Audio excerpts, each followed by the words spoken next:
Good morning, everyone.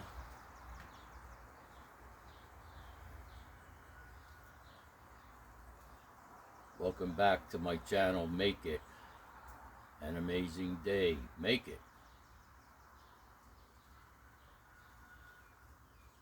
And truly, it's not my channel, it's our channel. How is your heart today? Is your heart kind?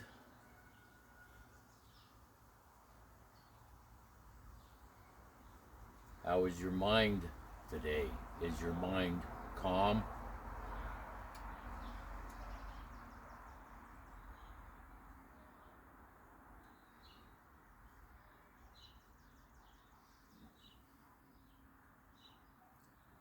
When it comes to improving our personality and character,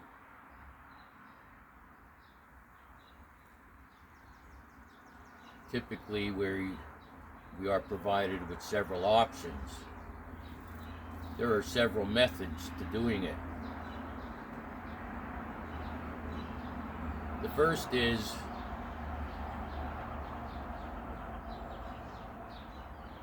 awareness.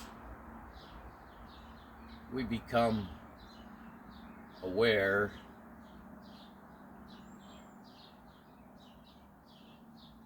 that our lives are unmanageable in areas,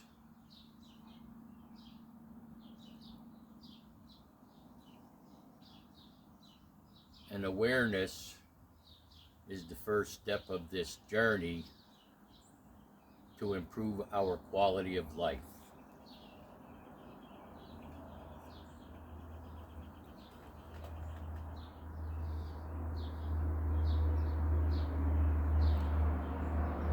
For a lot of years, for most of us,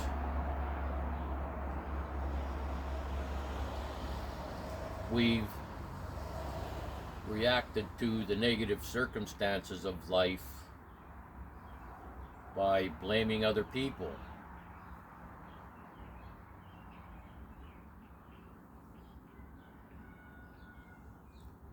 Or we've reacted to the negative circumstances of life by turning inward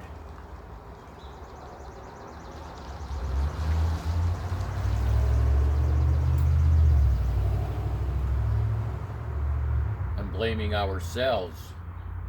And when we blame ourselves,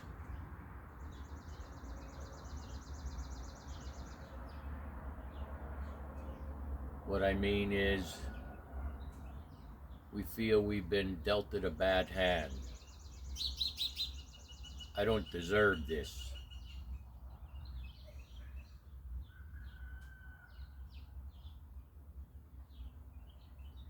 Instead of being energetic, we become solemn.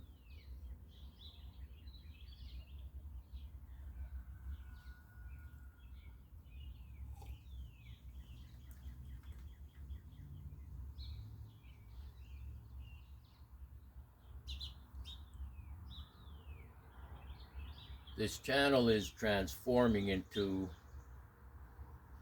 a school of thought. You can Google that, School of Thought in Ancient Times. You can Google that, School of Thought in Ancient Times.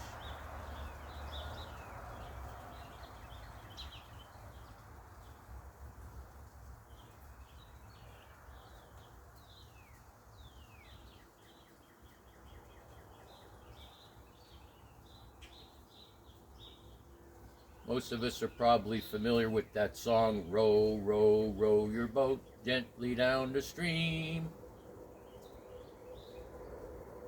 Gently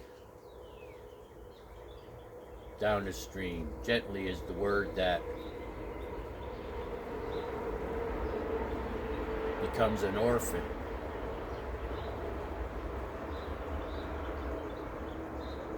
And in modern times, we've hopped in the boat and threw away the oars.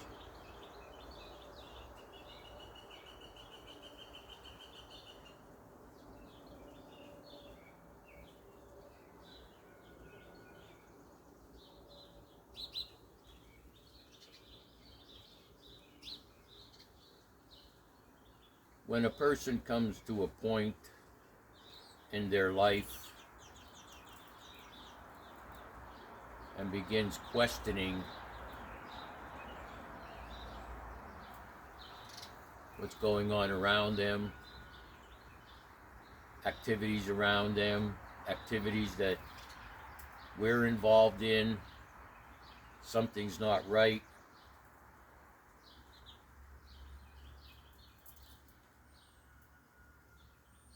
As I mentioned, we become aware. Some type of pursuit at that moment starts. A pursuit.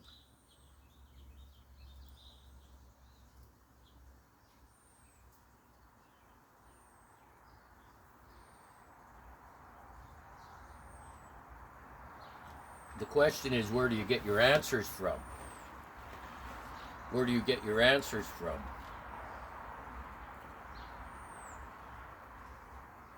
You may pose the question after you realize things are unmanageable. Now what do I do?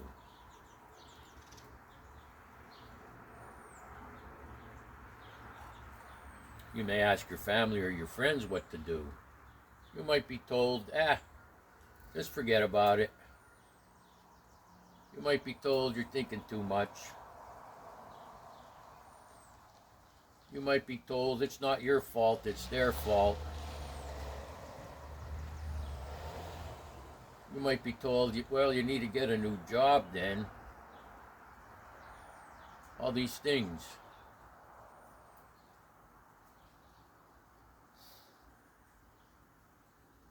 The other day I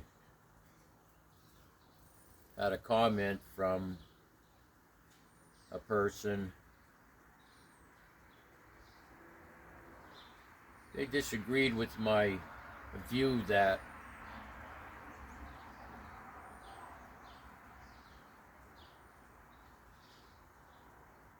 I tried the Christian principles for decades and my life was still unmanageable. And then I applied these ancient teachings from the time of antiquity, and my attitude and outlook on life changed. And at the end they said, religion has helped a lot of people. And they're right. In the basic text from the 12-step program, the big book, it mentions this. Don't bash religion. Don't be a hypocrite. You're self-righteous and you're calling them self-righteous. These arguments, us against them, we're right, they're wrong, type of thing. And they say in there, religion has helped people, and I don't disagree with that.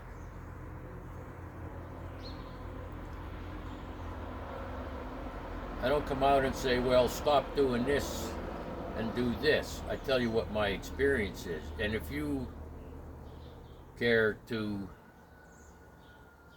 investigate what I'm talking about, these ancient principles, and you apply them to your life and your quality of life improves, what can I say? That's the proof. But the man was right. Religion does help a lot of people. Yes, it does. So we don't put the religions down. We don't bash them.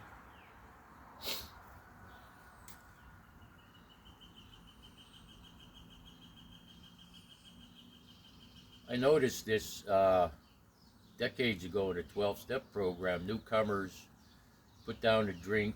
And when you put down a drink immediately, or the drug, your life starts to change because you're not behaving in ways you used to. It's easy to get self-righteous.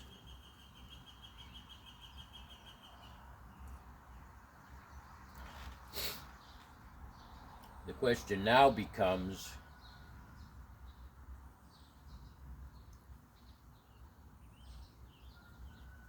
when we talk about this new paradigm happening amongst people in the world, people are questioning things, people are questioning their beliefs, people are questioning their belief systems. What's coming out of that is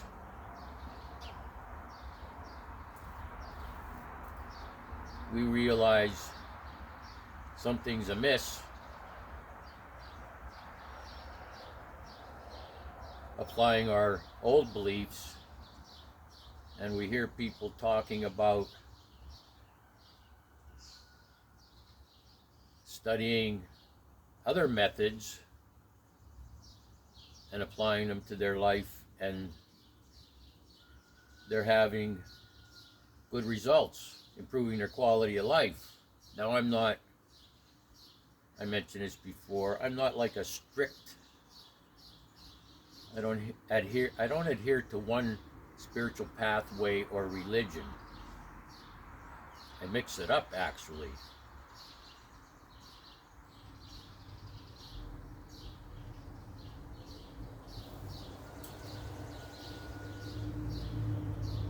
A lot of, or most of, the explanations to modern religions, if you go back to ancient times, Greek times, research the etymology, the origin of words, you'll find the starting point of particular words used by various sects, S-E-C-T-S, and then over the years the definitions have morphed into something else. And if you're capable of having an open mind and look at the various religions, spiritual paths, and spiritual ways, they are basically talking about the same thing.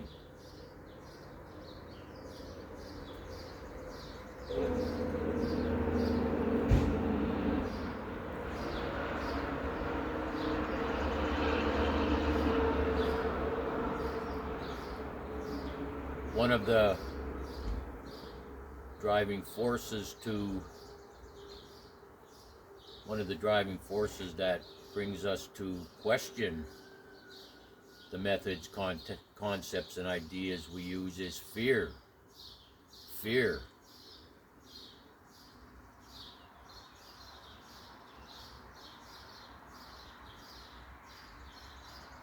What we're doing when we live out of fear, and there's an institution behind it.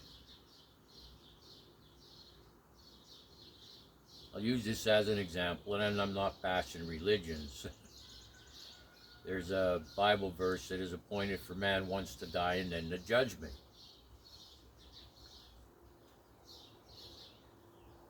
And if you envision that in your mind, if you imagine that in your mind, that you're going to stand before a white guy with a long beard and a robe, and he has a list of all the things you did your whole life.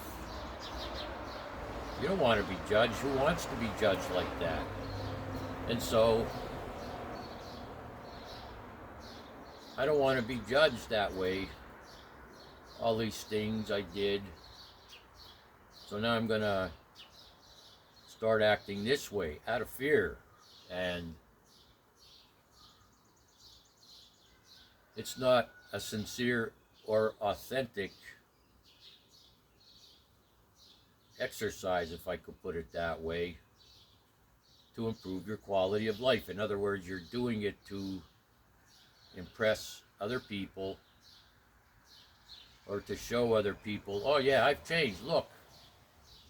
In the back of your mind, you're saying, phew, I'm not going to be judged.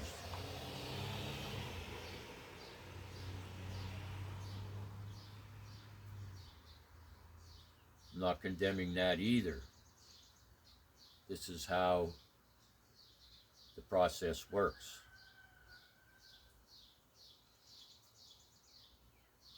So in one way, people are shifting their sails out of fear. On the other hand, we've been talking about these ancient teachings thousands of years before the Common Era, ancient teachings thousands of years before the Common Era, and these schools of thought that popped up before the Common Era, where they discussed topics of the day and discussed them more and discussed discussed them more and more and more and more, and debated them and debated them and debated them, and left us with remedies.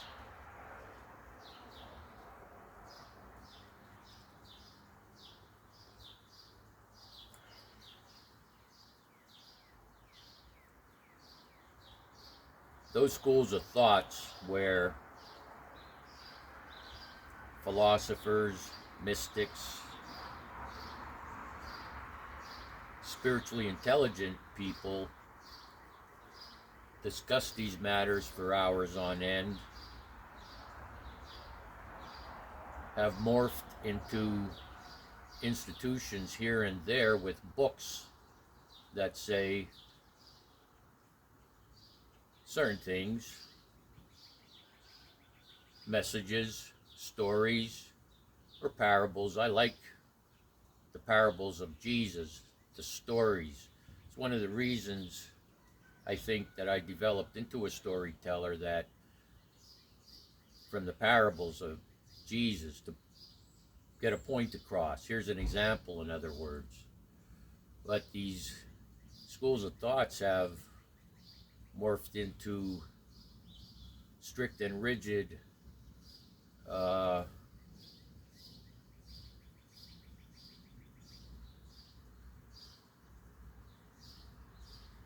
developments that aren't on the inside. They don't touch what's on the inside. In other words, our ability to process situations and make conclusions. That's taken off the table. If you just do this, don't worry about it. You just do this every day and you'll be fine. In other words,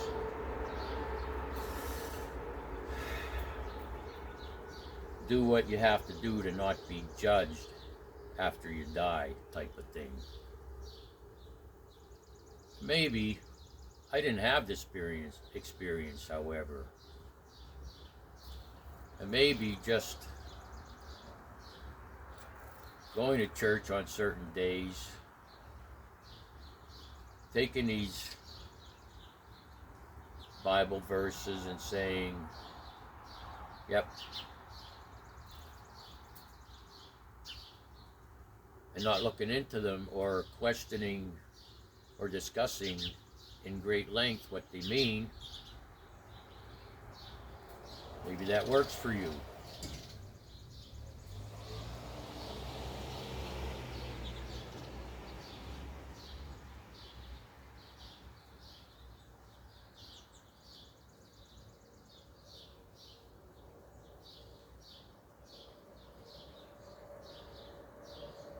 Bibles were written in various languages from times of antiquity, Hebrew, Aramaic. Jesus spoke Aramaic. He didn't speak Old English.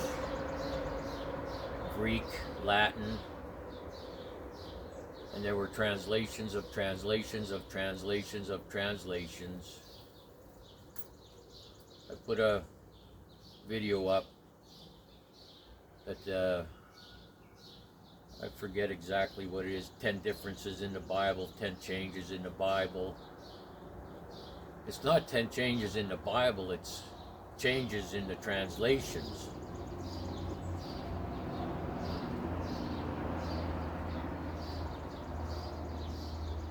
These books that include the words of Jesus were written hundreds of years after his death. The books from, say, Aristotle,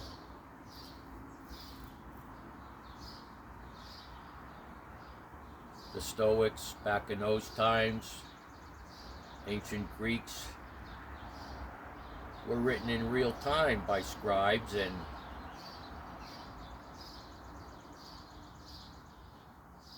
observers, scholastic observers, scholars observing what was going on in the times. They were done in real time.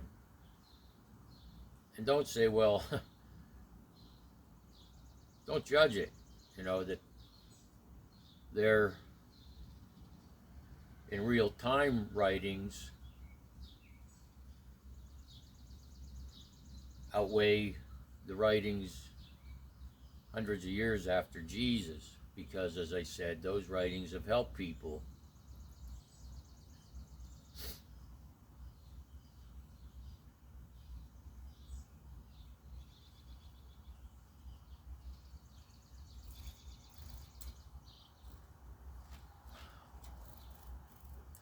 You don't have to do things out of fear.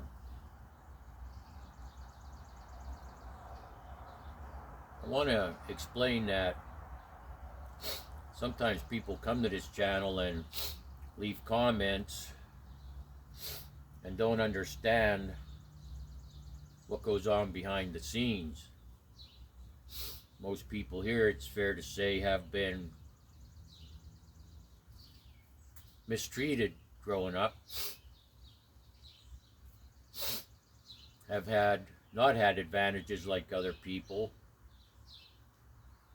Due to that mistreatment, self-medicated with alcohol, drugs, food, gambling, video games, pornography. So you can't come to this channel, watch a video and take it on face value. And I say that because this channel is about healing. And there are people here that I'm sure have not had those catastrophic events growing up, have not turned to self-medicating or self-soothing with food, gambling, all those things I mentioned.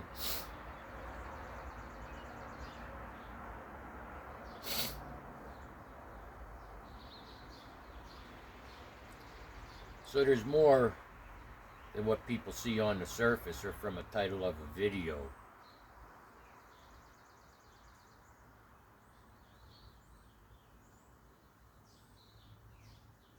I've studied the Bible. I've read the Bible front to back 5 times. I was a Bible school teacher in the Salvation Army. I had a nursing home ministry for 2 years where I would go into nursing homes.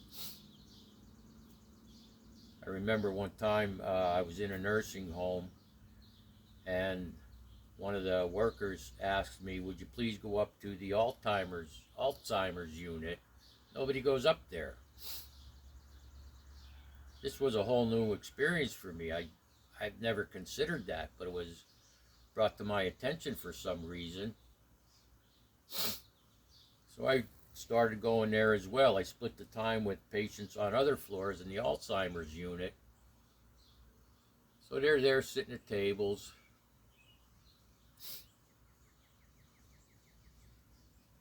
They don't know who I am.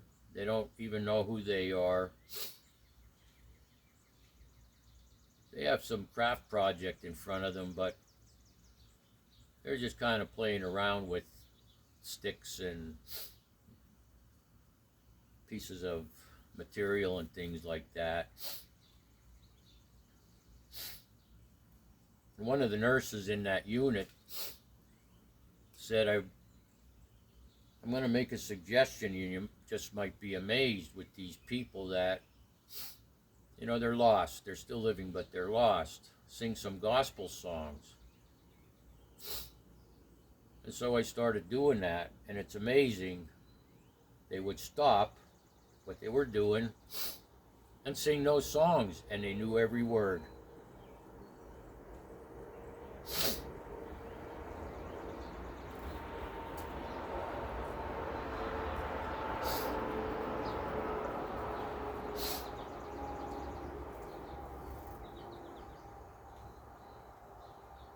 I've also studied translations from Greek or Latin or Hebrew into English.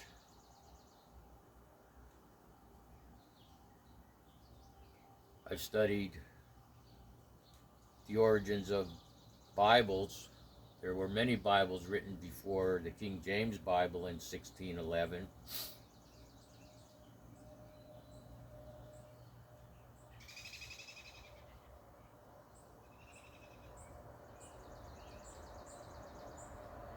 And that way of life is good for some people. Probably a lot of people.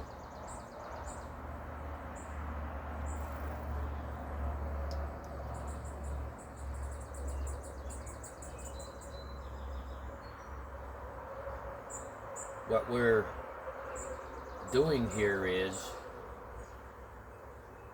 in this School of Thought channel, discussing and discussing and discussing. Yesterday I was surfing again on YouTube, came upon that Scooby-Doo guy, and he said, don't watch other channels, they talk about the same thing every day. Well, I talk about the same thing every day, you know. I'm like, okay, I understand this, because here's something that I became aware of a long time ago.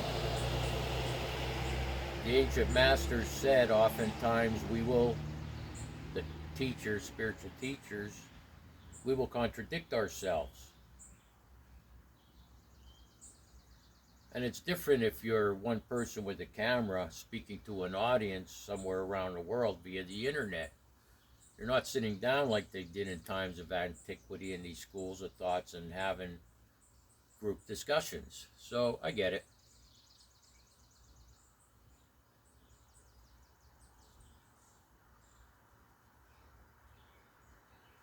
And I find it not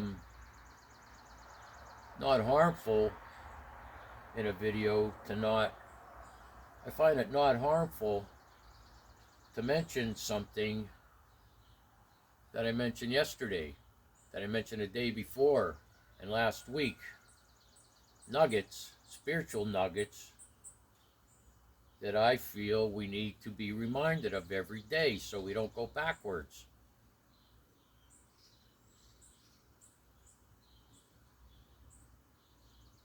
If you start to develop this attitude that, oh, here he goes, he's saying the same thing again, well, you shut your mind off. You closed your mind.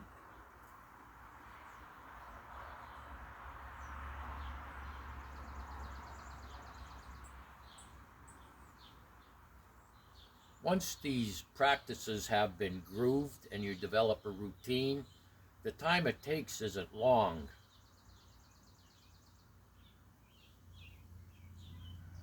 It's just getting started. You need to start at some point. Learn new methods, ideas, concepts, motives, theories. Apply them to your life. See what works and what doesn't, and what works, keep it, and what doesn't, cast it aside. There's a saying, when one door closes, another one opens. You ever hear of that? Well, I have a saying too. One door closes and one door opens, but not all those closed doors are locked. What that means is sometimes we have to go back and look at something.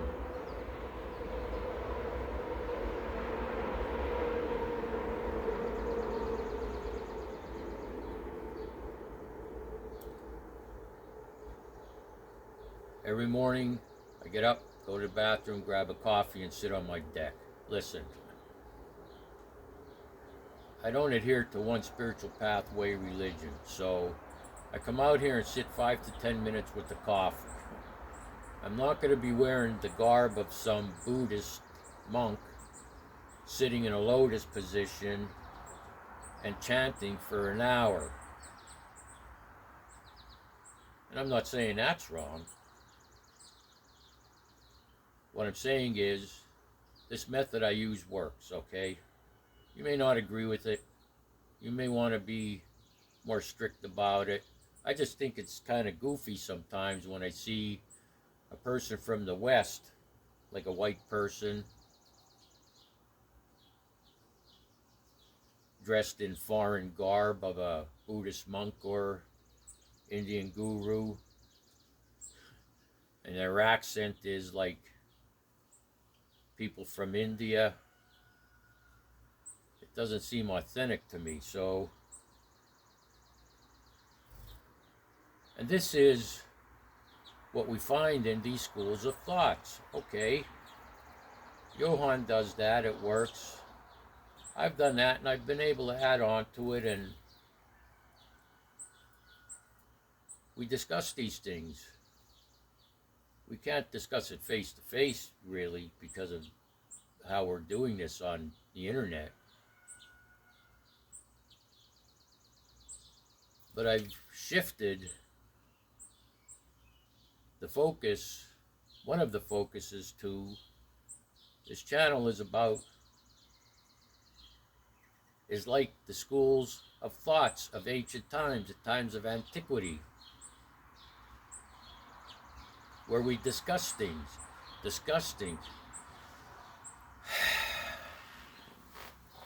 I mentioned I lost a lot of videos trying to put them in playlists, and there for a while I was talking about going down a rabbit hole, discussing things to the nth degree, like they did back in times of antiquity. And one of the subscribers said this, that, I agree with this, but I do it this way, and at the end of the day, I leave the rabbit holes to the rabbit. Okay, so you have it figured out, and now you're going to come on my channel and start,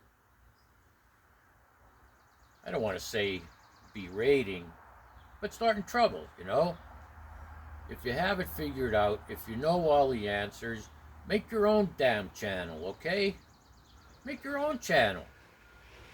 Put topics, put videos up. If you have it figured out, put videos up.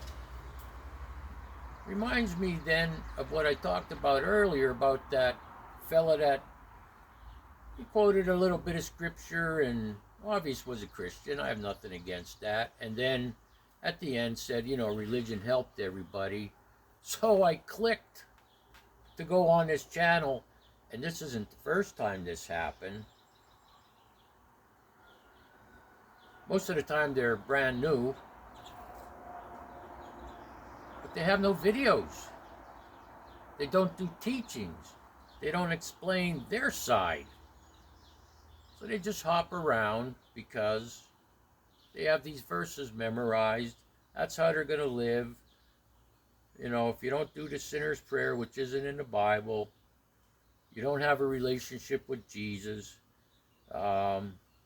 Do this, do that, do this, do that, keep doing this, do more, and you're going to be judged when you die.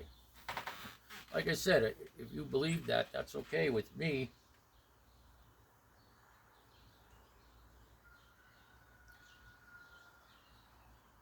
I'm going to close with this. It's a long video. When I was focused on Christian teachings back in the 90s, and definitely focused on the words associated with Jesus, because I started to discern that these other Bible books, like from Paul, Peter, it almost got to a point where what they had to say was just as important, but more important than what Jesus had to say. You know, those apostles are put on pedestals. Anyhow, I had faith in those teachings of Jesus, those parables, you know. And there was a verse that stuck with me, that jumped out at me, and that was one of the reasons why I started that nursing home ministry. Jesus said, if you have faith in me, if you have faith in me, you will do all the things that I've done, talking about these miracles, these parable stories, healing people. You will do all the things that I've done, and even more. Even more.